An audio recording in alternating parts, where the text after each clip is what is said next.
capítulo 1. Vamos ler alguns versos do capítulo 1.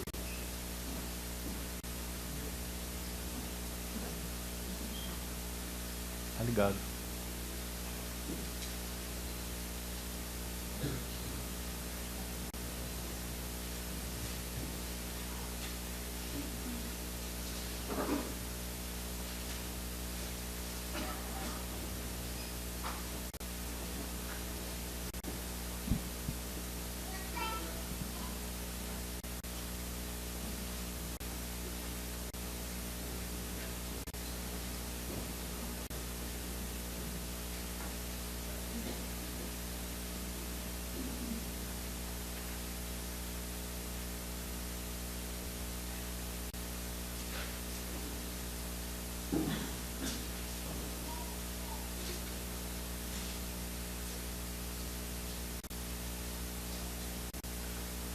Capítulo 1, então, do livro de Jó. Vamos ler os 3 primeiros versos com bastante cuidado e atenção. Havia um homem na terra de Uz, cujo nome era Jó. Homem íntegro e reto, temente a Deus e que se desviava do mal. Nasceram-lhe 7 filhos e 3 filhas. Possuía 7.000 ovelhas, 3.000 camelos, 500 juntas de bois e 500 jumentas. Era também muito numeroso o pessoal ao seu serviço, de maneira que este homem era o maior de todos os do Oriente. Versículo 12. Disse o Senhor a Satanás: eis que tudo quanto ele tem está em teu poder. Somente contra ele não estendas a tua mão. E Satanás saiu da presença do Senhor. Verso 20. Então Jó se levantou, rasgou seu manto, rapou a cabeça e lançou-se em terra e adorou. E disse: nu saí do ventre de minha mãe, e nu voltarei. O Senhor o deu, e o Senhor o tomou. Bendito seja o nome do Senhor. Em tudo isso, Jó não pecou, nem atribuiu a Deus falta alguma. Capítulo 2, verso 4. Então Satanás respondeu ao Senhor: pele por pele, tudo quanto o homem tem dará pela sua vida. Estende, porém, a tua mão, toca-lhe nos ossos e na carne, e verás se não blasfema contra ti na tua face. Disse o Senhor a Satanás: eis que ele está em teu poder, mas poupa-lhe a vida. Verso 10. Mas ele lhe respondeu: falas como qualquer doida. Temos recebido o bem de Deus, e não receberíamos também o mal? Em tudo isto, não pecou Jó com os seus lábios. Queridos irmãos, acho que devo uma palavra introdutória antes de então abordarmos nosso estudo sobre o livro de Jó. Na verdade, 2 palavras introdutórias rápidas. A primeira é com relação ao assunto que nosso irmão Cláudio abordou aqui, ligado ao nosso querido irmão Christian Shen. Eu conheci nosso irmão há 30 anos atrás, e ele tem sido um dos servos do Senhor que mais tem cooperado na edificação, na visão da minha vida pessoal diante do Senhor. Temos tido um só coração diante do Senhor com relação à vida do nosso irmão. Sabemos que quanto a Deus, nem um só dos seus planos pode ser frustrado. Mas sabemos que Deus se deleita em ouvir as nossas petições, as nossas orações. E é nesse sentido que nós temos intercedido por nosso irmão, que tão fielmente tem cooperado por tantos anos, há mais de 30 anos, em encontros anuais, mais de um, aqui no nosso país, e ajudado centenas e centenas de santos nesse nosso país, jovens, ou adultos. Por outro lado, como nosso irmão Cláudio também enfatizou, eu não estou aqui para substituir irmão nenhum. Todos nós somos mensageiros do Senhor e nossa vida e nosso ministério passará, mais cedo ou mais tarde. Quando o nosso Senhor se revelou a João na ilha de Patmos, há um impressionante relato no capítulo 1, verso 16 do Apocalipse. Nosso Senhor, nos versos anteriores ainda a este, iniciando ali no verso 9 em diante de Apocalipse 1, o nosso Senhor se apresenta revelado atrás de João. Isso é uma coisa única. Se o nosso Senhor deseja se mostrar a alguém, entendemos que Ele deva se apresentar a esse alguém de frente, não pelas costas. Não há uma outra ocasião em que isso tenha acontecido. Mas naquela ocasião específica, nosso Senhor se apresenta nas costas de João. Podemos imaginar o quadro quando lemos com cuidado aqueles versículos. João, provavelmente, segundo a história e a tradição, ele tenha apacentado e cuidado de irmãos nas 7 igrejas da Ásia, desde Éfeso até Laodiceia. E sabemos que num dia claro, sem muita umidade no ar, de Patmos se pode ver a costa da Turquia, o que seria a Ásia Menor dos dias de João, onde estavam localizadas as 7 igrejas, algumas no litoral, outras um pouco mais adentro. Mas ali estavam as 7 igrejas que João, segundo a história então e a tradição, cuidou de todas elas durante longos anos. João sabia que ele era o último apóstolo do Cordeiro. Sem dúvida, o coração de João estava aflito. Podemos imaginar o que se passava no coração daquele fiel servo. Mais de 60 anos, provavelmente, seguindo o Senhor e tomando a sua cruz dia a dia. Tão fiel, tão íntimo, tão amado do Senhor. Esse servo está agora exilado em Patmos. E ele então tem aquela visão. Achei-me em espírito no dia do Senhor e ouvi por trás de mim uma voz. O Senhor se apresenta atrás de João. Então, João certamente, podemos imaginar, estava intercedendo por aquelas assembleias. O que será da obra do Senhor na terra? O que será do evangelho do nosso Senhor Jesus Cristo? Eu sou o último apóstolo do Cordeiro. E lá estava João. Então, enquanto naquela ilha, João intercedia por aquelas igrejas, o nosso Senhor se apresenta atrás de João. E João diz, então, eu virei-me para ver quem falava comigo. E observe, querido irmão e irmã, um quadro impressionante. Podemos dizer que aquelas 7 igrejas que João via e conhecia na terra, e de maneira, digamos, panorâmica, de Patmos, ele as observava. Agora ele vê cada uma das 7 em um ambiente celestial. Aquelas 7 igrejas, os 7 candeeiros de testemunho do Senhor na terra, João os vê em um ambiente celestial.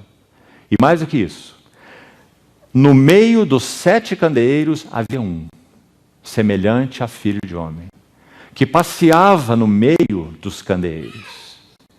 O que ele fazia ali? O que o sacerdote fazia ali quando olhamos para a tipologia? Ele cuidava para que o óleo não faltasse e para que os pavios fumegantes fossem espevitados, para que a luz não se apagasse. Sabemos que aquele candeeiro fala em primeiro lugar de Cristo, mas também fala da igreja. Das relações entre Cristo e a igreja, esse é o tema de todo o tabernáculo.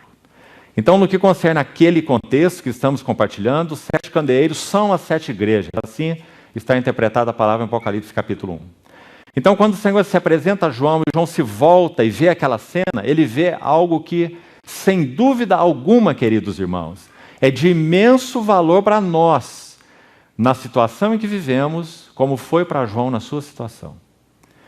João viu que a obra do Senhor o testemunho do Senhor, a palavra do Senhor e o próprio apacentar do Senhor para as suas assembleias não faltaria. Era como se ele dissesse para João: João, você está olhando para o lugar errado. Não olhe para as igrejas, não olhe para a obra. Você passará, mas a minha palavra nunca passará. Esta obra, João, da qual você é apenas um cooperador, a sua parte encerrará. Mas a minha obra seguirá. Então, no verso 16, um verso impressionante, é dito que João vê a mão direita daquele que está no meio dos candeeiros estendida. E naquela mão direita, que obviamente fala do suporte, do sustento do Senhor, é a sua destra. Na sua mão direita havia 7 estrelas. E também o capítulo 1 as interpreta, dizendo que as 7 estrelas são os mensageiros das 7 igrejas. Agora observe a cena desse verso 16.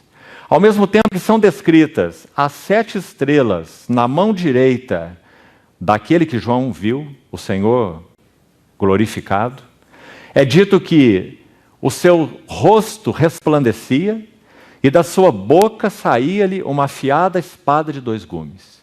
Por que estas descrições estão juntas? Você já se perguntou? Olhe para a sua Bíblia. Por que estas descrições estão juntas? A sua mão direita, 7 estrelas, ou seja, 7 mensageiros, ou os anjos, como é dito aí, mensageiros das 7 igrejas, o rosto do Senhor brilhando, como João descreve, como o sol na sua força, e da sua boca saía-lhe uma afiada espada de 2 gumes. Irmão, será que não está claro nesse versículo que nosso Senhor está garantindo para João que os seus mensageiros, suportados pela sua destra, eles sempre, se permanecerem fiéis, eles sempre verão a face do Senhor e sempre ouvirão a palavra que sai da sua boca. E assim, a obra do Senhor prosseguiria. Independente de este mensageiro ou daquele mensageiro, o mensageiro, nosso Senhor Jesus, aquele que anda no meio dos 7 candeeiros de ouro, permaneceria. Então, queridos irmãos, que essa nota sirva de consolo para os nossos corações. Porque se posso tomar a liberdade de dizer algo pessoal, tem servido de muito para o meu próprio coração. Tenho cooperado na obra do Senhor há mais de 30 anos, em muitos lugares no Brasil e fora do Brasil. E esta palavra tem sido de imenso consolo para o meu próprio coração. Quem anda no meio dos 7 candeeiros é o Cristo exaltado. A obra é dele. As assembleias são dele. A palavra é dele. Quem sustenta os seus mensageiros com sua mão direita é ele. E nenhum de seus planos pode ser frustrado. Bendito seja o nome do Senhor. O outro aspecto ainda introdutório. A primeira vez que o Senhor colocou o encargo do livro de Jó em meu coração, já se vão quase 20 anos. E nós já fizemos essa abordagem desse livro em diversos contextos, maiores ou menores no que concerne a sermos mais exaustivos. Desde 4, 5 mensagens, até 9 mensagens, até 17 mensagens. É um livro de muito conteúdo e de muito significado para os nossos dias. Então, quando nossos irmãos tiveram entendimento do Senhor, em particular os que cooperam na obra chamada A Maturidade, fizeram contato comigo. Então, sim, o Senhor confirmou em meu coração a carga de repartir em mais esse contexto o assunto desse livro de Jó. Que, como nosso querido irmão Cláudio abordou no início, é, sem dúvida, uma palavra atualíssima para os nossos corações. Nós temos vivido dias em que estamos nessa arena de Deus. Pouco sabemos a respeito do que se passa no céu, quando nós vemos a história dos santos na terra, assim como foi com Jó. Quando o Senhor o afligiu na terra, ele nada sabia da história no céu. A história no céu era uma história entre Deus e Satanás, mas Jó nada sabia disso. Jó apenas experimentou na sua história humana o que acontecia com ele em crise e processo. Em 4 golpes repentinos que se abateram sobre sua vida, como nós vamos ver com mais detalhes, se possível hoje ainda, e aquele processo gradual em que a espada do Senhor foi penetrando passo a passo, lentamente, no coração de Jó, e podemos dizer, rasgando ao meio e expondo as suas entranhas. Então o próprio Jó pôde saber o que estava no seu coração. Aquela oração de Davi: sonda-me, ó Deus, e conhece o meu coração. Prova-me e conhece os meus pensamentos. Vê se há em mim algum caminho mau, guia-me pelo caminho eterno. Salmo 139, os últimos versículos. Sem dúvida foram a realidade do que o Senhor estava fazendo na vida de Jó. Nós sabemos pelo convite para essa conferência que foi pedido aos irmãos que lessem pelo menos 10 vezes esse livro de Jó. Se assim o fizeram, muito bem. Porque, como nós falamos, para que nós tivéssemos uma abordagem calma sobre esse livro, nós teríamos que ter 17 mensagens. E nós iremos buscar fazê-la em 9 mensagens. Então nós iremos lê-lo, as partes mais focadas, mais centrais, buscando a ajuda do Senhor, para que o Senhor possa conduzir-nos nas notas que Ele deseja nos dar para esse tempo de conferência que teremos. As notas específicas, que só o Senhor pode nos ajudar e nos dar sensibilidade para percebermos o que Ele quer falar conosco nesse tempo para esses irmãos que então estão presentes aqui. Então essas 2 notas introdutórias eu gostaria que ficassem bem claras para todos nós. Queridos irmãos, esse primeiro capítulo e segundo capítulo de Jó, assim como os versos finais do capítulo 42, a partir do verso 7, 42, verso 7 até o final, o epílogo do livro de Jó, e os 2 capítulos iniciais, o prólogo do livro de Jó. Esses capítulos são chamados de narrativa de enquadramento. O que seria uma narrativa de enquadramento? Fácil quando pensamos em uma pintura. O artista faz aquela pintura maravilhosa, a obra-prima da sua vida, e ele então manda colocar as molduras. Porque as molduras devem, de alguma maneira, não chamar atenção para si mesmas, mas devem ser colocadas no quadro de tal forma que, o enquadrando, mostrem de alguma maneira e foquem de alguma maneira a beleza da obra, do quadro. Então, quando nós olhamos essas narrativas que são feitas em prosa, o livro de Jó é a maior poesia da Bíblia, depois entraremos em mais detalhes, mas esses 2 capítulos iniciais, registre isso, e os versos finais do capítulo 42, a partir do verso 7 até o verso 17, eles são em prosa, ou seja, em narrativa. 2 capítulos iniciais e os versos finais do livro de Jó.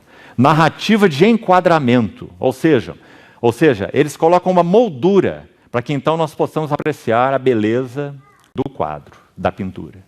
Agora, a partir do capítulo 3, verso 1, até o capítulo 42, verso 6, nós temos uma enorme poesia. É a maior poesia da Bíblia. Irmãos, é tão interessante que um dramaturgo francês chamado Victor Hugo, muito conhecido, século XIX na França, não cristão, ele disse que o livro de Jó talvez fosse a maior obra da literatura mundial de todos os tempos. Muito interessante essa observação desse homem não cristão. A maneira literária como esse livro foi escrito é assombrosa, é maravilhosa. Nós vamos buscar hoje ver esses 2 capítulos, daqui a pouco entraremos em alguns detalhes, 6 cenas. 2 capítulos, narrativa ainda de enquadramento, a poesia não começou, aquele trabalho mais profundo de Deus ainda não iniciou, Jó ainda não está no processo do trabalhar de Deus, Jó está ainda na crise que Deus abateu sobre ele, com vistas ao seu propósito definido. E nesses 2 primeiros capítulos nós temos 6 cenas. e vamos chamá-las de cenas alternadas no céu e na terra. Nós vamos, daqui a pouco, identificar onde elas ocorrem. As cenas vão se alternando. O livro abre com uma cena na terra. Imediatamente, ainda no capítulo 1, nós temos uma cena no céu.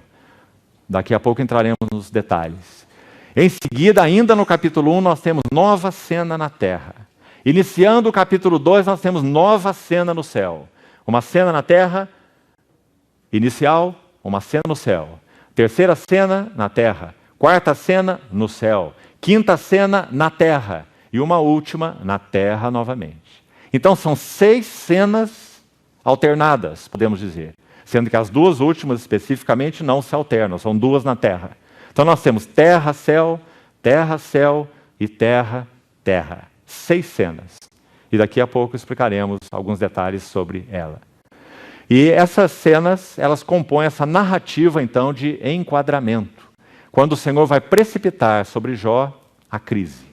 Para que, então, o processo do trabalhar de Deus, o processo gradual, o processo lento, no qual Jó falhou, aconteça. Quando a crise foi precipitada sobre Jó, Jó não falhou. Jó não atribuiu a Deus falta alguma. Ele não blasfemou contra Deus em sua face. Importante que isso fique muito claro. Porque quando nós entrarmos na seção poética, a partir do capítulo 3, nós vamos ver que Jó peca. Então nós podemos dizer, então Satanás realmente obteve a vitória. Mas o desafio lançado não foi exatamente esse. O desafio lançado foi que, se os bens de Jó, seus filhos e seus bens fossem tocados, ele blasfemaria contra Deus na face do próprio Deus. Como isso não aconteceu, Satanás investe de novo e diz pele por pele, e tudo que o homem tem dará pela sua vida.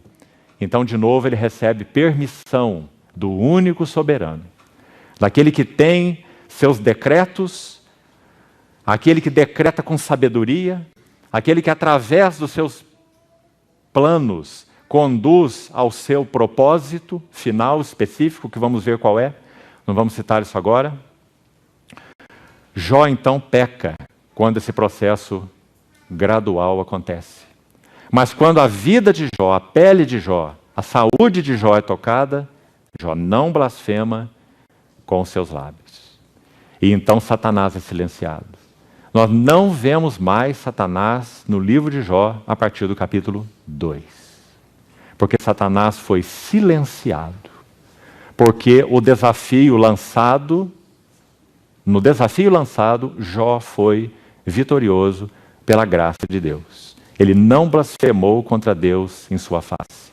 Mas agora, como nenhum dos planos de Deus pode ser frustrado, então entenda com muita clareza e com muita atenção, para que você não deturpe o que vai ser dito aqui, Satanás não é mais que um servo de Deus. Então, quando esse servo de Deus, chamado Satanás, debaixo dos decretos do único e absoluto soberano, esse que é chamado no livro de Jó em torno de 30 vezes de o Todo-Poderoso, uma palavra específica e interessante. Se você examina esse livro, você vê que Jeová é usado pouquíssimas vezes, Todo-Poderoso é usado em torno de 30 vezes, é um nome patriarcal de Deus. Então, quando esse Todo-Poderoso encerra o seu processo, ele usou, nós vamos ver no final do livro, as mãos do próprio Satanás a seu serviço. Porque nenhum dos seus planos pode ser frustrado. Bendito seja o Senhor. Então, queridos irmãos, vamos ver um pouco, avançamos um pouco ainda nessa introdução, nós vamos seguir de uma maneira a mais didática possível, para que então possamos ter uma compreensão sobre esse livro antes de entrarmos em mais detalhes. Primeira coisa, então, importante. Será que Jó foi um personagem real? Você sabe que no século XIX, precipitou-se no cristianismo uma terrível crise, conhecida hoje na história da igreja como movimento liberal. E nesse movimento, pessoas se levantaram e disseram que a Bíblia continha palha e grão, e que nós deveríamos exercer um juízo crítico. Isso foi chamado de alta crítica, um dos nomes pelos quais esse movimento é conhecido. a alta crítica, século XIX. E eles procuraram abordar a Bíblia de maneira crítica, para que se separasse na Bíblia o que era casca e o que era grão. Então se recolhesse o que era grão, isso é útil, isso aqui é de Deus, essa é a palavra de Deus, e isso é casca. Isso deve ser soprado fora. Mito. Palavra específica que usaram. E então Satanás obteve muita vitória no seio do cristianismo. Seminários, inclusive em nosso país, infelizmente, a maioria deles está cheia de professores liberais, que não creem que a Bíblia é a palavra inerrante e inspirada por Deus, de ponta a ponta nos seus escritos originais. E grande parte desse problema é em função do movimento alta crítica, que se iniciou no século XIX. Então eles usaram essa palavra mito. Adão e Eva é mito. Os milagres são mitos. Quando lemos os evangelhos, precisamos separar o mito da realidade. Então eles fizeram essa abordagem para desmitificar, como disseram, a palavra de Deus. Então será que Jó é um mito? Será que o livro de Jó foi escrito para falar sobre os princípios, tanto do relacionamento de Deus com o homem, quanto dos tratos de Deus com o homem, usando uma figura mitológica, um tal Jó mitológico? Porque o que interessa, afinal de contas, é falar sobre os princípios de Deus, é falar sobre os tratos de Deus. Então pouco importa se Jó existiu ou se Jó não existiu. Será que esse é o fato? Ezequiel capítulo 14, um versículo importante de nós abrirmos. Ezequiel capítulo 14, verso 14, deixa muito claro para nós, queridos irmãos e irmãs, que Jó não foi um personagem mítico. Ezequiel 14, os versos 14, verso 20 também, diz assim: ainda que estivessem no meio dela, o Senhor está falando sobre uma nação contra a qual ele impetrar algum tipo de juízo. Então ele diz: ainda que estiver no meio dela estes 3 homens, Noé, Daniel e Jó. Não há nenhuma dúvida que Noé não é um mito. Talvez haja menos dúvida ainda que Daniel foi um mito, já que Daniel está lá nos registros babilônicos. E também não temos nenhuma dúvida que Jó não foi um mito, porque todos os 3 são mencionados pelo profeta Ezequiel como homens. Eles, pela sua justiça, salvariam apenas a sua própria vida, diz o Senhor. E a palavra é repetida por Jeremias no verso 20, por Ezequiel, no verso 20 do capítulo 14. Tão certo como eu vivo, diz o Senhor Deus, ainda que Noé, Daniel e Jó estivessem no meio dela, dessa cidade, sobre a qual Deus impetrasse algum juízo, eles não salvariam nem seu filho, nem sua filha, mas pela sua justiça salvariam apenas a sua própria vida. Por que isso é importante, esses 2 versos? Porque aqui nós temos o que vamos chamar de a historicidade do livro ou do personagem Jó. A historicidade do personagem. Ele não é um mito. Jó é um personagem real, de carne e osso. E não inventado pela imaginação humana para falar sobre os tratos de Deus com o homem. Segunda coisa importante ainda sobre esse livro. Se nós temos aqui estabelecida a historicidade do personagem, será que há algum versículo na Bíblia para estabelecer agora a inspiração do livro de Jó? Porque poderíamos dizer que, apesar do personagem ter sido real, colocarmos alguma dúvida na inspiração do livro de Jó. Será que ele foi um livro inspirado pelo Espírito Santo? Será que ele deveria estar no cânon das Escrituras? Quando o cânon de 66 livros foi formado, será que Jó deveria estar ali? Jó é um livro inspirado? Qual versículo nós temos na palavra de Deus para atestar a inspiração do livro de Jó? Em particular, um versículo apenas. Basta este versículo. E nós vamos ver por quê. Abramos em 1 Coríntios, capítulo 3. Impressionante que esse verso esteja aqui no Novo Testamento. Porque aqui nós vamos ver Paulo, apóstolo, de Deus, do Novo Testamento, fazendo uma citação do livro de Jó, mas não apenas isso, ele fazendo uma citação com a expressão, 1 Coríntios 3, 19, fazendo uma citação com essa frase específica de Paulo, podemos assim dizer, para reforçar e alegar a inspiração do texto citado.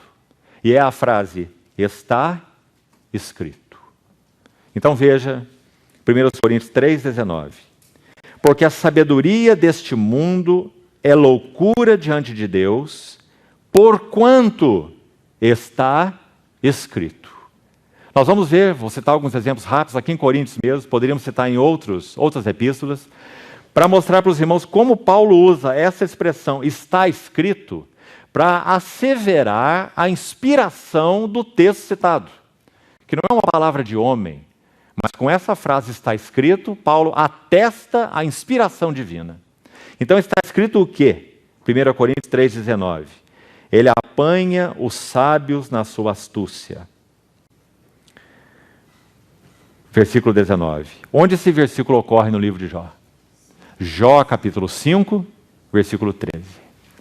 Paulo extraiu esse versículo do livro de Jó e o intitulou com essa expressão apostólica particular dele, está escrito. Os irmãos querem ver onde mais ela ocorre rapidamente, apenas para nossa confirmação. Olhe, por exemplo, aí mesmo, nessa página aberta, capítulo 2, verso 9. Coríntios, capítulo 2, 1 Coríntios 2, 9. Mas como está escrito, novamente, veja a expressão está escrito. E aqui está citado Isaías 64, 4. Deus que trabalha para aquele que nele espera. Nem olhos viram, nem ouvidos ouviram, nem jamais penetrou em coração humano. Paulo faz como uma paráfrase de Isaías 64, 4. Mas ele intitula também, ele coloca essa epígrafe, está escrito. Veja aí. Olha o capítulo... Só mais alguns exemplos. Olha o capítulo 9 de Coríntios mesmo. 1 Coríntios 9. 9, 9. Porque na lei de Moisés, não temos nenhuma dúvida da inspiração da lei de Moisés. Quantas vezes o Senhor citou a lei de Moisés, o Pentateuco, os 5 livros? Na lei de Moisés está escrito. Mais uma vez, a mesma epígrafe, como Paulo a usa. Olha o capítulo 10 mesmo aí, verso 7. Não vos façais, pois, idólatras, como alguns deles, porquanto está escrito. E ainda há outra expressão, capítulo 14. Capítulo 14 mesmo, de 1 Coríntios. Veja o verso 21. Na lei está escrito. Então, essa é a epígrafe que Paulo usa quando ele quer atestar a inspiração do Espírito Santo sobre a Escritura. Então, queridos irmãos, temos 2 textos aí muito preciosos. Primeiro, Ezequiel 14, como vimos, Ezequiel 14, 14 e 20, a historicidade do personagem. Jó está ao lado de Daniel e de Noé. E no texto de 1 Coríntios 3,19, nós temos a inspiração do livro de Jó. Então não apenas Jó foi um personagem real, como o livro de Jó é escritura inspirada por Deus. Graças ao Senhor. Porque então poderemos ver os tratos de Deus com o homem. E mais que isso, podemos dizer que no escopo maior, nós vamos ver o propósito eterno de Deus ao tratar com o homem. Sabe, irmãos, o que diz a história, a tradição? Escute esse dado. Que Jó provavelmente viveu nos dias de Abraão, mas eles não se conheceram. Jó e Abraão não têm nada a ver um com o outro. Mas foram, segundo uma tradição muito bem firmada, nós vamos citar algumas evidências aqui que nos interessam muito. Jó muito provavelmente viveu nos dias de Abraão. Agora, Jó não teve nenhuma relação com o povo de Israel. E Abraão foi o pai da nação de Israel.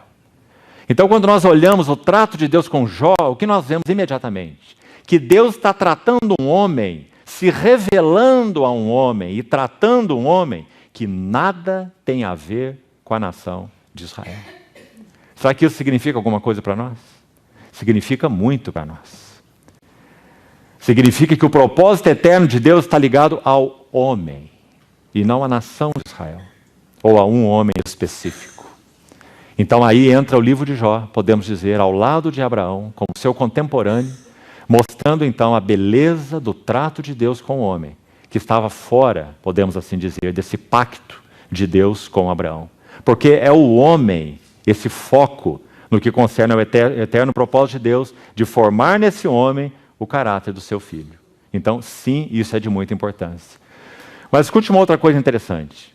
É dito, e é quase que um senso comum entre muitos eruditos, que foi Moisés quem traduziu o livro de Jó. Se Jó é um livro escrito há 2000 anos antes de Cristo, que foi mais ou menos o tempo de Abraão, acho que você sabe, Abraão viveu mais ou menos 2000 anos antes de Cristo. Então, se Jó é contemporâneo de Abraão, há um consenso em grande parte dos eruditos que foi Moisés quem traduziu o livro de Jó e incluiu o livro de Jó no cânon. Ou colocou o livro de Jó entre os sagrados ou os inspirados. Agora, irmãos, há uma tradução, uma versão da Septuaginta, para os irmãos que não sabem, a chamada versão dos 70, ou a Septuaginta, é uma tradução para o grego das escrituras hebraicas, na maior parte, e aramaicas, alguns textos do Velho Testamento aramaicos, a maioria hebraica. Então, 70 eruditos fizeram tradução do texto hebraico para o grego, e ela é chamada a versão dos 70, ou a Septuaginta. Há mais de uma versão. Uma das versões da Septuaginta diz que Jó viveu 240 anos. E essa versão da Septuaginta atesta que Jó também foi contemporâneo de Abraão. Agora, quais seriam as evidências mais específicas que nós teríamos sobre isso? Vamos citar 4, para você então anotar e pensar sobre elas. Primeira evidência da antiguidade do livro na época de Abraão. O nome patriarcal de Deus, ou Todo-Poderoso, é usado em Jó em torno de 30 vezes. Isso é muito significativo. Você se lembra de Gênesis 17? O Senhor faz 11 visitas a Abraão. Uma história maravilhosa, que começa em Ur, nas trevas, e termina em Moriá. Deus visita Abraão 11 vezes. Numa das vezes registradas, está no capítulo 17 de Gênesis. E ele inicia assim: ao atingir Abraão a idade de 99 anos, apareceu-lhe o Senhor e lhe disse: eu sou o Deus Todo-Poderoso. Todo-Poderoso. Anda na minha presença e ser perfeito. Essa expressão, o Todo-Poderoso, é uma designação patriarcal de Deus. Então, quando o livro de Jó usa em torno de 30 vezes, é a nomenclatura, é o título, assim digamos, a respeito de Deus mais usado no livro, muito mais do que qualquer outro, sem comparação. Então, essa nomenclatura, Todo-Poderoso, é uma nomenclatura patriarcal de Deus. Assim como vemos em Gênesis 17, que já citamos. Primeira evidência. Segunda evidência. É sugestivo que no livro de Jó não exista nenhuma referência ao Êxodo. Irmãos, boa parte dos profetas, lembre-se que são 17 livros proféticos, de Isaías a Malaquias. 5 dos chamados maiores, incluindo Lamentações, e 12 dos chamados menores. Nos 17 livros, uma boa parte faz referência ao Êxodo. Porque o Êxodo é o início da história de Israel como nação com o seu Senhor, o seu libertador, o seu Jeová. O Êxodo é o marco da história de Deus com o seu povo. Por isso ele é tão citado. É claro que Gênesis não cita o Êxodo, porque o Êxodo aconteceu depois de Gênesis. Não é? Mas então nós temos o Êxodo no Êxodo, nós temos o Êxodo em Levítico, nós temos o Êxodo em Números, nós temos o Êxodo em Deuteronômio, nós temos o Êxodo nos livros históricos, nós temos o Êxodo nos livros proféticos, em boa parte, mas não temos o Êxodo no livro de Jó. Então isso é uma boa evidência de que o livro de Jó foi escrito antes do Êxodo. Isso significa mais de 1500 anos antes de Cristo, porque Moisés viveu em torno de 15 séculos antes do nosso Senhor Jesus. Então essa é uma segunda evidência. Terceira evidência. No primeiro capítulo de Jó, é dito que Jó se comportava como um sacerdote para a sua família. Você que leu o livro algumas vezes, percebeu? Que no capítulo 1 é dito que Jó oferecia sacrifícios pelos seus filhos. Ele não poderia fazer isso na ordem levítica. Apenas os levitas ofereceriam os sacrifícios. Então Jó oferecia sacrifício para sua própria família. Isso sugere que Jó viveu antes da ordem levítica. Mais uma evidência. E a terceira evidência, interessante, a duração da vida de Jó. E aqui há um detalhe, se você ler alguns estudiosos sobre o livro, há bons comentários sobre Jó, você vai ver que uma boa parte sugere que Jó viveu 240 anos. Talvez baseado no que diz a Septuaginta. 100 anos, a crise se precipitou sobre a vida dele, a crise que nós vemos no capítulo 1 e 2, e mais 140 anos, este dado nós temos certeza, porque está no capítulo 42. Que depois que Jó foi restaurado pelo Senhor, o Senhor virou o cativeiro de Jó, e então ele viveu mais 140 anos. Agora, irmão, me permitam te dar uma impressão pessoal. No capítulo 42 é dito que Jó recebeu o dobro de tudo que tinha. Então nós temos lá exatamente o dobro de tudo que possuía. Ele só não recebeu 2 mulheres. E acho que isso foi muito bom para ele, porque a primeira já foi uma certa dificuldade para ele. Então, quando nós vemos o final da narrativa, no capítulo 42, nós vamos ver que Jó passou a ter 14.000 ovelhas, ele tinha só 7, não é? Ele passou a ter 6.000 camelos, ele tinha só 3. Ele passou a ter 1.000 juntas de bois, ele tinha só 500, não é assim? E o Senhor dobrou tudo que Jó tinha. E quando nós vemos no capítulo 42 que a partir do tempo em que Deus virou o cativeiro de Jó, ele viveu 140 anos, eu penso que seria muito prudente nós acharmos e entendermos e subentendermos que Jó viveu 70 anos até que a crise tenha se abatido sobre sua vida.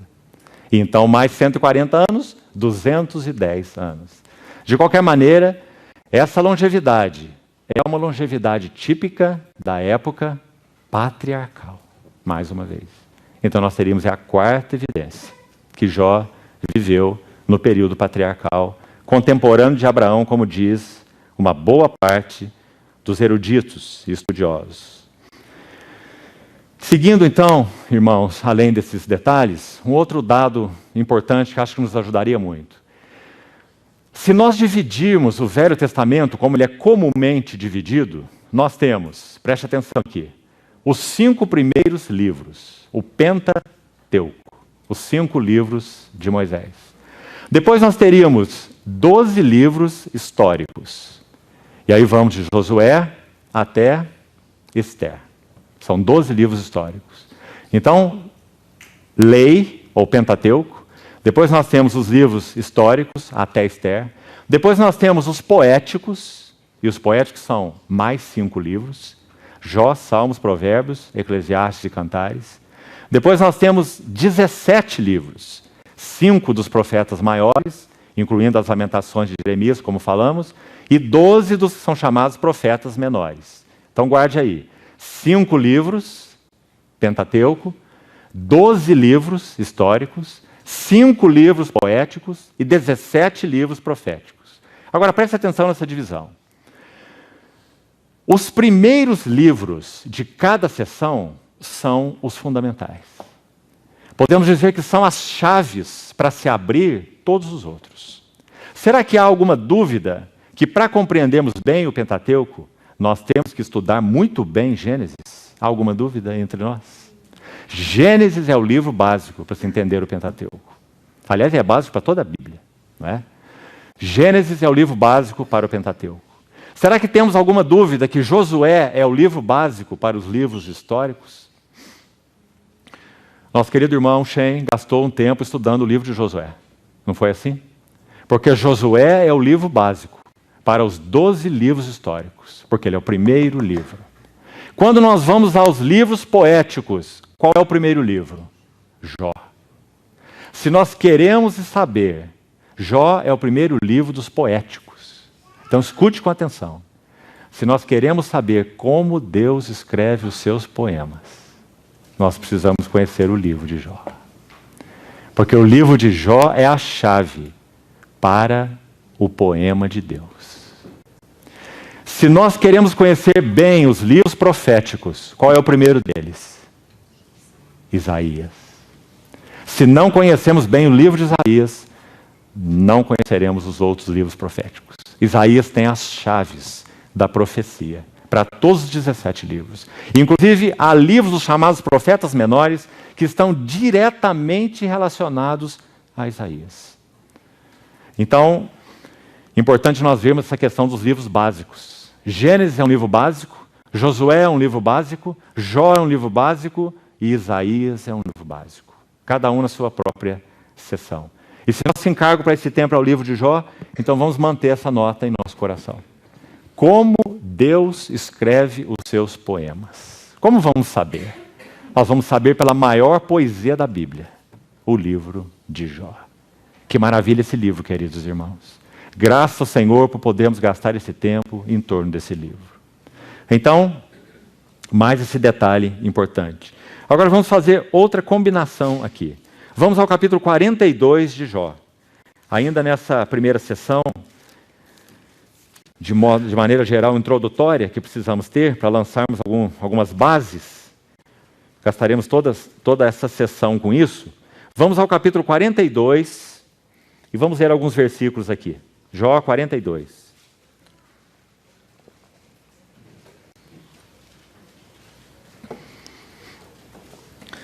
Até o verso 6, no capítulo 42, nós estamos concluindo a sessão, então, poética.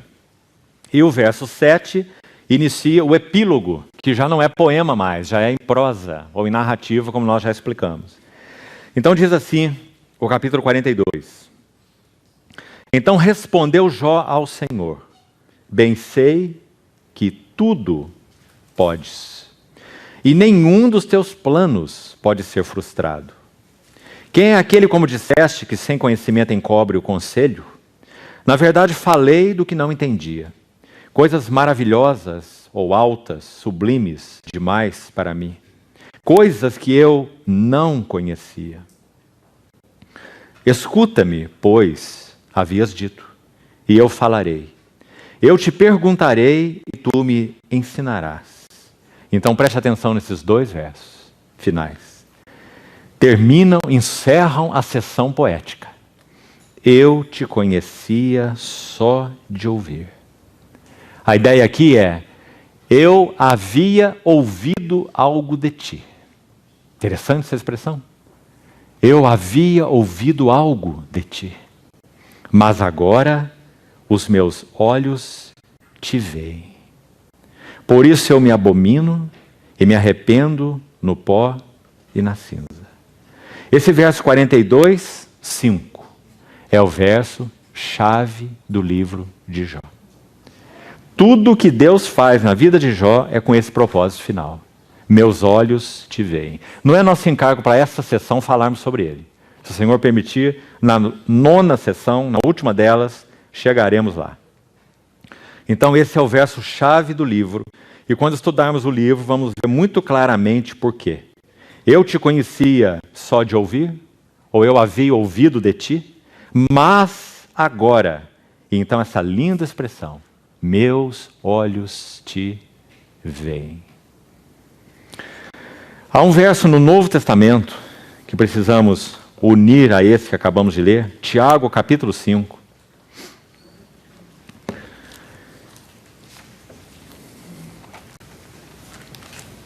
Que junto com o verso que acabamos de ler, queridos irmãos, compõe o que podemos chamar dessa chave para abrirmos o livro de Jó. 42:5, eu te conhecia só de ouvir falar, mas agora os meus olhos te veem. E Tiago capítulo 5, versículo 11, um importantíssimo versículo, no contexto de Jó, que diz assim: eis que temos por felizes aos que perseveraram firmes. Tendes ouvido da paciência, que contém a mesma ideia de perseverança, de constância, de resistência. Tendes ouvido da paciência de Jó. E vistes que fim. Então, guarde essa palavra fim aí. Porque a ideia dessa palavra, por trás dessa palavra, é de algo completo. É a ideia do telos em grego. Algo final, algo completo, algo perfeito. Que fim o Senhor lhe deu? Porque o Senhor é cheio de terna misericórdia e compassivo. Agora, irmãos, mais impressionante ainda nesse versículo são essas duas frases finais. Olhe de novo com atenção. Você leu o livro de Jó algumas vezes? Você leu com cuidado? Você viu o que aconteceu no livro de Jó? Agora, Tiago está dizendo que aquilo que o Senhor operou em Jó e o fim que o Senhor lhe deu é porque o Senhor é cheio de terna misericórdia. Mas será que nós chamaríamos o Senhor assim ao lermos o livro de Jó? Será que nós diríamos à primeira vista, quando lemos o livro de Jó, que o Senhor é cheio de terna misericórdia? Você se apresentaria alegremente para se pôr no lugar de Jó? O Senhor é cheio de terna misericórdia. Irmão, se a nossa resposta primeira é que não, nós não nos apresentaríamos, é uma boa resposta, porque Jó também não se apresentou. Essa questão, essa batalha foi travada no céu e Jó estava completamente inconsciente dela, do que acontecia no céu, como nós falamos. Jó não se apresentou, Jó foi apresentado. Foi Deus quem disse: observaste o meu servo Jó. Mas, queridos irmãos, como falávamos, nos propósitos de Deus que não podem ser frustrados, cada linha do que o Senhor traçou na jornada de Jó foi uma linha cheia de terna misericórdia. O Senhor não fez algo em Jó para produzir um efeito que é a sua terna misericórdia. Cada linha, cada ponto que o Senhor deu na vida de Jó significa sua terna misericórdia. Porque o Senhor é cheio de terna misericórdia. E não apenas isso, é dito que ele também é compassivo. E essa palavra é maravilhosa. Significa que quando Jó sofria, obviamente, entenda como deve ser entendido, que Deus sofria. Assim como quando um filho sofre, o seu pai sofre com ele. E sabe, irmãos, quando nós somos filhos e nosso pai nos disciplina, nós não achamos que realmente é assim. Nosso pai nos falava isso, você se lembra? Nós não acreditávamos. Nosso pai, se foi um bom pai, minimamente um bom pai, ele assentava no nosso lado, nos corrigia, muitas vezes nos disciplinava fisicamente e nos dizia assim: meu filho, eu sofro mais que você. Meu filho, isso dói mais em mim. Mas nós não podíamos acreditar em nosso pai, até que nós nos tornamos pais e tivemos nossos filhos. Porque o Senhor é cheio de terna misericórdia e compassivo.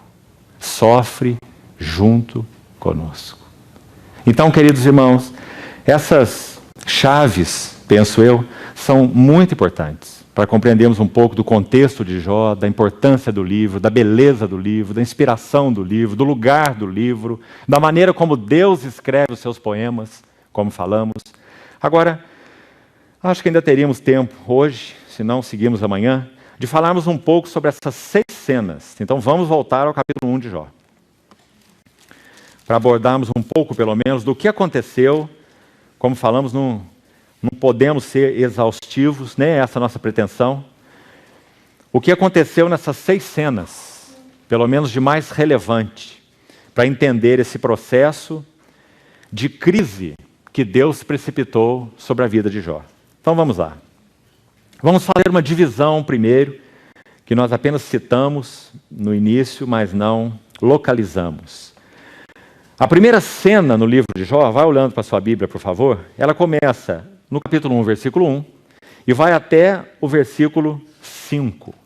Então aqui nós temos a primeira cena na terra, capítulo 1, verso 1 a 5. É uma cena completa.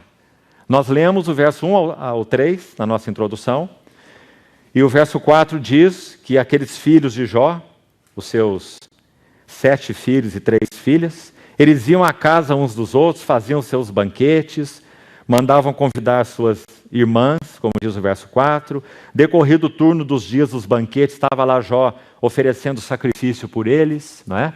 Porque ele diz, quem sabe eles tenham blasfemado contra Deus em seu coração, no versículo 5. Então uma cena completa, uma cena na terra. Só para efeito de divisão, depois daqui a pouco voltamos nela, a segunda cena, versículo 6. Veja que essa cena é definitivamente no céu.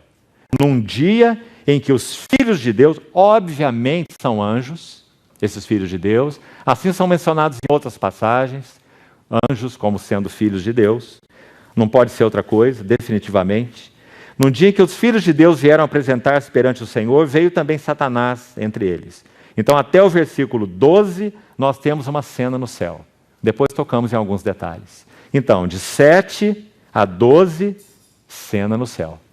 Mais uma vez, o cenário se alterna. E nós temos o verso 13, até o final do capítulo, nova cena na terra.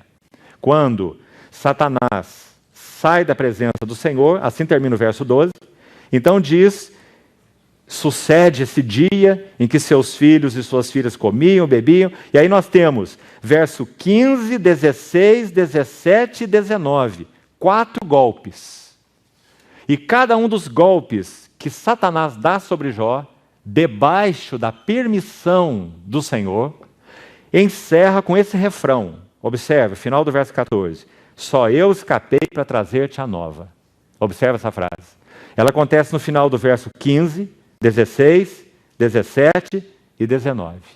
São 4 golpes intempestivos que precipitam uma crise na vida de Jó. Então essa crise é concluída no verso 20 com adoração. Jó adorou o Senhor. Ele perdeu todos os seus filhos, 10 filhos. Ele perdeu todos os seus servos. Ele perdeu todos os seus bens. Bois, camelos, jumentos, ovelhas, tudo que tinha. E Jó adorou o Senhor. Assim termina a cena no verso 22, uma cena na terra. Capítulo 2, versículo 1 ao versículo 6. Mais uma cena no céu. Então os irmãos vejam que está se alternando. Terra, céu, terra, céu. Verso 1 até o verso 6, cena no céu. Depois entramos em alguns poucos detalhes dessa cena. Depois nós temos verso 7, acompanha aí. Até o verso 10, uma cena na terra, mais uma vez. E por último, nós temos o verso 11, 12 e 13, uma pequenina seção, 3 versículos finais, mais uma cena na terra. Por que nós separamos essas duas últimas cenas na terra? Porque o verso 11 vai incluir os amigos de Jó. Até o verso 10, de 7 a 10, nós temos apenas uma cena com Jó. E aqui, no caso, sua esposa. E o versículo 11 vai incluir os 3 amigos de Jó. Ele faz Bildade e Zofar. Então, essa é a 6ª cena, versos 11 a 13. Espero que você tenha, então, acompanhado essa divisão aí das 6 cenas. Agora, vamos ver rapidamente um pouco sobre cada uma das cenas, mesmo que panorâmica, objetivamente. Primeira cena, então, cena número 1. No versículo 3, queridos irmãos, um detalhe muito importante para o estudo do livro. Vamos ver por que mais tarde. Final do verso 3 diz, este homem era o maior de todos os do Oriente. Agora, escute uma coisa aqui. Há um erudito bíblico, um grande erudito bíblico, chamado Joseph Sais. Olha o que ele escreve a respeito de Jó ser o maior do Oriente. E veja que relato impressionante, escute. Joseph Sais diz assim, Jó tinha familiaridade com escritos, gravuras em pedras, mineração, metalurgia, edificação, expedição, história natural, astronomia e ciência em geral. Esse homem Jó não era fraco. Isso é o que diz Joseph Sais. O maior do Oriente. Uma ilustração sobre esse versículo, que também acho que nos ajudaria, nós vamos estudar, se o Senhor permitir, por sua misericórdia, com detalhes, os capítulos 29, 30 e 31 de Jó. E eu não quero nem falar nada sobre eles, senão eu vou cair em tentação. Porque esses capítulos são incríveis, são especiais, mostrando que ponto Deus atingiu no coração de Jó. Capítulo 29, 30 e 31. Esses 3 capítulos. E no capítulo 29 de Jó, no verso 25, para você constar aí nas suas anotações, é dito que Jó se assentava como príncipe entre as suas tropas, se referindo ao povo no meio do qual ele vivia. Isso significa, de novo, de acordo com esse irmão Joseph Sais, que Jó era como um príncipe do deserto, um príncipe nômade. Esse era Jó. Um homem dessa envergadura, um homem abençoado por Deus dessa forma. A palavra que Satanás usa diante da face do Senhor é que Jó foi cercado com sebe. Você se lembra dessa palavra? Sebe significa cerca, não é? Cercado com cerca. Sebe é a ideia de cerca mesmo. Que Deus o cercou, Deus cuidou, colocou esse ambiente de guarda sobre Jó de tal maneira que então ele era impenetrável. Então Satanás lança aquele desafio. Então, queridos irmãos, esse era o homem Jó, o maior do Oriente. Agora, ainda na cena, na primeira cena, capítulo 1, por favor acompanhe aí, é dito no verso 1 mesmo, capítulo 1, versículo 1, 4 coisas sobre Jó. E aqui nós precisamos examinar com cuidado. Porque se vamos compreender a poesia de Deus, não podemos perder esses detalhes. Se nós não soubermos quem era o homem Jó que Deus tratou, nós vamos perder a beleza do livro. Então, 4 coisas sobre Jó. Primeiro, havia um homem na terra de Uz, cujo nome era Jó, homem íntegro. Essa é a primeira característica. Se você estudar essa palavra, o que ela significa, pode ser colocado de uma maneira muito simples.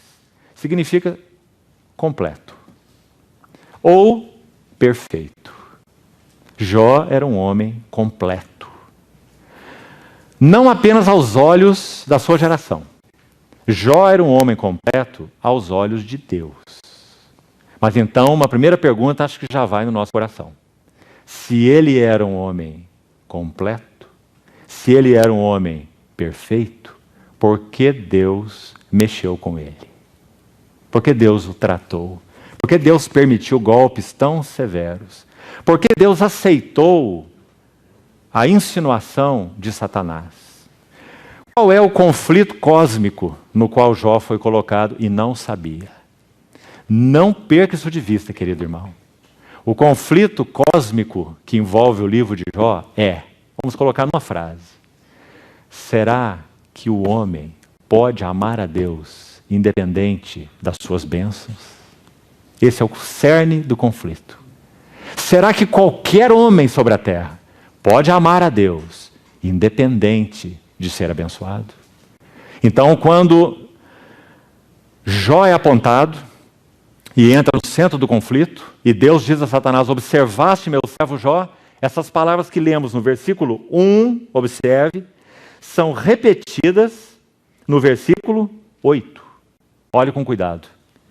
Perguntou ainda o Senhor a Satanás: observaste a meu servo Jó? Ninguém há na terra semelhante a ele, homem íntegro e reto, temente a Deus e que se desvia do mal. Muito importante relacionarmos o verso 1 ao verso 8, porque o verso 1 é um testemunho diante dos homens, e o verso 8 é uma testificação do próprio Deus, de quem era Jó. Então, voltemos onde estávamos. Primeira característica do caráter de Jó. Jó tinha um caráter íntegro. Em outras palavras, Jó era completo, Jó era perfeito. Vamos deixar a resposta da pergunta de se por que Jó era perfeito, porque Deus tratou com ele. Mais tarde, com a ajuda do Senhor, vamos tentar entender o conceito de perfeição segundo Deus, e não conforme entendemos naturalmente. Segunda palavra aplicada a Jó, reto. Veja essa palavra aí, tanto no verso 1 quanto no verso 8. É a segunda palavra, reto. Reto significa, algumas versões trazem a outra tradução possível da língua original, que é justo. Reto significa simplesmente justo. Agora, o que significa justo? Como essa palavra é usada, então, na língua original? Será que ela nos ajuda, se examinarmos, se estudarmos? Nos ajuda muito. Ela aparece, por exemplo, talvez seja bom abrirmos conserve o seu livro de Jó aberto aí e abra, por favor, no primeiro livro dos Reis, capítulo 14. Essa palavra é usada aqui. E veja o que ela significa. Reto é a palavra. Veja aqui. Primeiro livro dos Reis, 14, verso 8. E tirei o reino da casa de Davi, e tu entreguei, e tu não foste como Davi, meu servo, que guardou os meus mandamentos e andou após mim de todo o seu coração, para fazer somente o que parecia reto aos meus olhos. Então, como essa palavra aqui está contextualizada aqui nesse verso, então nós estamos entendendo o que Deus está chamando de reto, quando ele se refere a Jó. Reto simplesmente significa que Jó vivia segundo tudo o que ele conhecia de Deus. Toda a luz que Jó recebeu da revelação de Deus, ele andava nela. Importantíssimo, irmãos. Porque nós estamos vendo que tipo de homem Deus está tratando. Jó. Então guarde essa expressão importante aí. Jó era reto. Vivia segundo tudo o que conhecia de Deus. Não meias verdades. Não um caminho de zigue-zague. Mas andando fielmente em toda a revelação conhecida de Deus. Será que poderíamos dizer isso com relação a nós? Você, querido irmão, anda em toda a luz que o Senhor já te tem dado. Jó andava. Terceira palavra. Temente a Deus. Lá, tanto no verso 1 quanto no verso 8. O que significa esse temente a Deus? Qual é a ideia? Jó era cheio de entendimento e sensibilidade para com a vontade de Deus. Isso é que significa temer a Deus. Não é algo teórico ou solto no espaço. Jó tinha entendimento e tinha sensibilidade para com a vontade de Deus. Por quê? Quem tem entendimento e sensibilidade para com a vontade de Deus? Somente aqueles que andam em comunhão com Deus. Então, quando diz que Jó era temente a Deus, está implícito. Jó vivia em íntima comunhão com Deus. Ele era sensível à vontade de Deus. Ele tinha entendimento sobre a vontade de Deus. Então, isso é o significado da expressão temente a Deus. A próxima, a última delas, número 4, Jó se desviava do mal. E a ideia é essa aí mesmo. Significa que Jó vivia uma vida santa, em santidade. Esse é o caráter do homem Jó. Agora, irmãos, como se não bastasse, nós precisamos ver algo mais aqui ainda, de maneira introdutória. Jó tinha marcas, escute bem, de que não era um infante espiritual. Não era imaturo em Deus. Porque quem sabe nossa tendência é pensar assim, Jó era só uma criancinha. E quando Deus tratou com ele, ele era uma criancinha perfeita. Mas uma criancinha perfeita ainda é criancinha. Então o Senhor queria conduzir essa criancinha à maturidade. É claro que a maturidade está envolvida aí, mas Jó não era uma criancinha. Talvez se fôssemos dar uma idade espiritual para Jó, nós podíamos usar a linguagem de João na sua epístola e dizer que João era um jovem espiritual. Por quê? João diz assim, jovens, eu vos escrevo porque sois fortes. Jó também era. A palavra de Deus permanece em vós, permanecia em Jó também. E tendes vencido o maligno. Jó também o venceu. Com toda a crise que foi precipitada sobre sua vida, Jó não blasfemou na face do Senhor. Nem quando sua prosperidade foi tocada, filhos e prosperidade, e nem quando a sua saúde foi tocada. Em nenhuma das duas situações. Então Jó venceu o maligno. Mas Jó era um jovem espiritual e Deus tinha algo a fazer na vida dele. Mas isso competia a mão de Deus em Jó através daquilo que foi produzido, entre aspas, pelo próprio Satanás, com a supervisão, governo e controle de Deus. Então o Senhor iria operar um processo na vida de Jó que se iniciou daquela maneira, porque ele tinha algo mais para fazer em Jó. Então, Vamos ver essas marcas de que Jó não era imaturo espiritualmente, que penso nos interessam muito. Vamos lá, alguns versículos do próprio livro. Veja o capítulo 29. Jó 29. Como nós dissemos, é um capítulo impressionante, que posteriormente, com a ajuda do Senhor, iremos ver mais detalhes. Verso 21, diz assim:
desse verso que diz: nos dias do meu outono.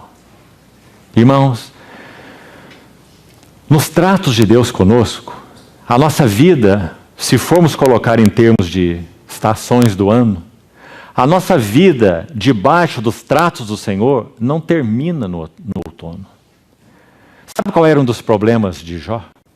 Ele achava que porque ele estava no outono, em plena frutificação, como nós já temos visto até aqui, ele estava no clímax da sua história espiritual com o Senhor. E então o que o Senhor faz? Digamos, ele tira Jó do outono e traz Jó para a última estação, o inverno. E quando Jó entra no inverno, ele falha. Jó falha, mas nenhum dos seus planos pode ser frustrado. Quando Jó entra no inverno, ele peca contra Deus. Ele atribui coisas indignas ao próprio Deus. Nós vamos ver que ele pinta quadros de Deus que são impressionantes. Para nós que vivemos na luz do Novo Testamento, absurdos, alguns deles. Como Jó chegou a ver Deus dessa maneira. Porque ele achava que quando ele estava no seu vigor, olha esse verso com atenção, verso 4, nos dias do meu vigor. Ele está lembrando antes da crise precipitar sobre sua vida. Eu estava em plenos frutos, como nós já citamos até aqui.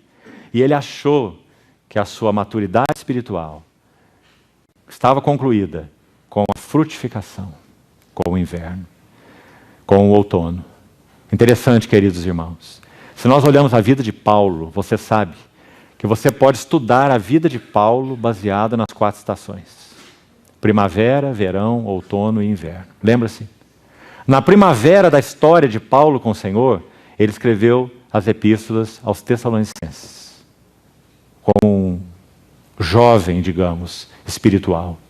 Um pouco mais à frente, ele escreve as epístolas do verão: Romanos, Gálatas e 1 e 2 Coríntios. Fortes, quentes, epístolas de tratamento. Mas no outono da sua vida frutífera com o Senhor, ele escreve as maravilhosas epístolas de Efésios, Filipenses, Colossenses e Filemão. Paulo estava no outono.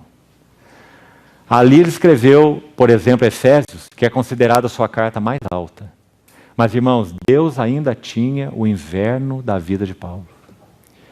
Então, quando ele vai para a sua segunda prisão, a prisão da masmorra romana, de onde ele escreve as 2 epístolas para Timóteo e a epístola a Tito. São suas 3 últimas cartas. Você se lembra que ali ele menciona o inverno? Ele diz para Timóteo: apressa-te a vir ter comigo antes do inverno. E traze a capa que eu deixei em Troade e os pergaminhos. Ou seja, além do outono maravilhoso de Paulo, Deus ainda tinha um inverno para Paulo. Queridos irmãos, quando o tão estimado servo do Senhor, Watchman Nee, estava concluindo seus anos na prisão, foram 20 anos, ele escreve algumas cartas enviadas para fora então daquela prisão, e uma delas para sua irmã. E nessa carta para sua irmã, ele não podia usar, como em nenhuma outra, a expressão Deus, a expressão fé, ou qualquer expressão que tivesse relação com Deus ou com o Evangelho. Então sua irmã havia enviado a ele alguns donativos na prisão. E ele escreveu um bilhete de agradecimento. E nesse bilhete, em linhas gerais, ele diz a ela que não se preocupasse com ele, que ele estava suprido em todas as coisas. Então ele usa uma última frase nesse bilhete, tão maravilhosa, já que ele não podia usar nenhuma palavra, nem Deus, nem fé, nem Cristo, nem nada. Então o que ele diria para sua irmã? E ele escreveu assim: conservo a minha alegria. No inverno da sua vida, aquele fiel servo do Senhor trocou a palavra fé ou a palavra Deus por alegria. Ao invés de dizer conservo minha fé, após quase 20 anos de prisão, ele tinha 1,79 m de altura e estava pesando 49 quilos. E ele escreveu à sua irmã: conservo minha alegria. E nós sabemos que ainda no final de sua vida, como que orando ao Senhor, ele disse: Senhor, eu passaria tudo o que passei de novo, não por causa da tua obra, não por causa da tua igreja, não por causa dos teus filhos, mas por ti mesmo. Louvado seja o Senhor. Então, irmãos, o outono de nossas vidas, o auge da frutificação, não é o auge do trabalhar de Deus em nossas vidas. Até mesmo aquilo que recebemos de Deus, até mesmo os dons espirituais que temos recebido da parte do Senhor, as cargas que temos recebido para servir ao Senhor junto ao povo do Senhor, elas têm que ser tocadas. Se o Senhor não tocar os nossos frutos, nunca saberemos o que Jó disse no final do seu livro: eu te conhecia só de ouvir, mas agora os meus olhos te veem. E note com muito cuidado, quando Jó disse isso, ele ainda continuava sem todos os seus filhos. Ele ainda continuava sem a sua saúde. Nada mudou externamente, mas tudo mudou internamente. Então, amados irmãos,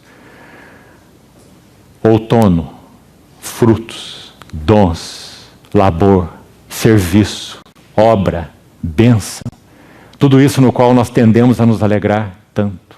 Como nós falamos a respeito de João. João, quando estava servindo, havia uma situação. Mas Jó, quando estava em Patmos, havia uma outra situação. A palavra que ele precisava receber do Senhor enquanto servia era uma palavra. A palavra que ele precisava receber em Patmos era outra palavra. O que ele precisava em Patmos? Ver aquele que anda entre os 7 candeeiros de ouro e sustenta na sua mão direita os 7 mensageiros. E o rosto que brilha como o sol na sua força, e a palavra, a espada afiada que sai da sua boca, para que o coração de João fosse consolado. Mas Jó achava que a sua vida reta, íntegra, santa, uma vida de sacerdócio no seu lar, uma vida de conselheiro, uma vida de príncipe, uma vida andando no meio de trevas, mas tendo luz, conhecendo a Deus, era o auge, o clímax da sua relação com Deus. Ou seja, o seu outono. Jó confundiu as estações. Deus ainda tinha um inverno para Jó. E é no inverno que ele poderia dizer: agora meus olhos te veem. Bendito seja o Senhor. Então, queridos irmãos, acho que já temos que ir concluindo por aqui. Ficamos só nessa primeira cena. A ideia era passar pelas 6 cenas hoje. Se o Senhor nos ajudar, amanhã vamos procurar fazer então um resumo das 5 e já temos que entrar no capítulo 3, do contrário não vamos chegar nem na metade do livro de Jó. Que o Senhor nos ajude, seja misericordioso conosco. Vamos orar e concluir aqui por hoje.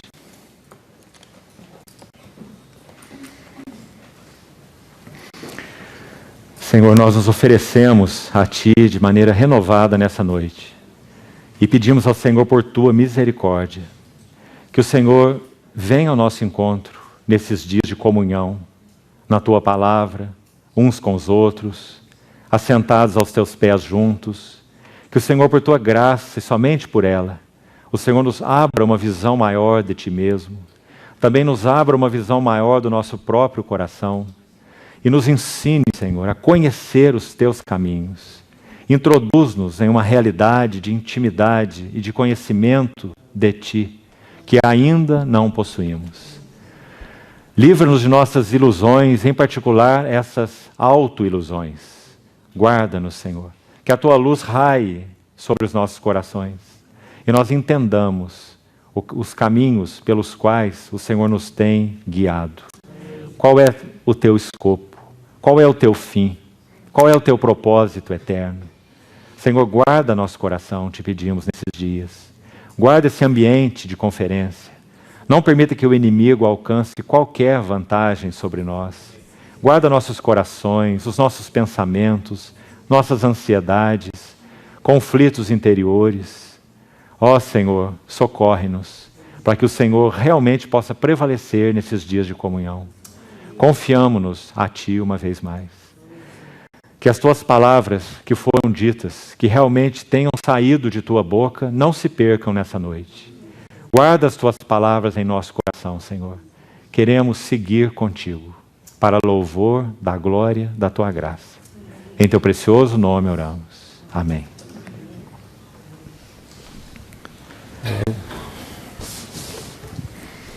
Bom, Hello. Primeiro nós queremos dizer para os irmãos que estão chegando em viagem, talvez estejam cansados, que nós possamos já ir, descansar o mais rápido possível. Primeira atividade é amanhã, às 7h30 da manhã. Eu acho que vocês devem ter reparado, agora, principalmente está impresso, vocês não vão perder. Desde que não perca para achar, lógico, o horário de vocês, 7h30 da manhã, nós temos uma reunião de oração aqui nesse local mesmo, e nós vamos pedir para os irmãos continuem intercedendo pela conferência, por todo assunto que nós temos. Então, realmente exortamos os irmãos para estarem aqui às 7h30 da manhã, prestar atenção no resto dos horários, tá bom? Então, basicamente isso, nós queremos só dar boa noite para todos. Até amanhã cedo.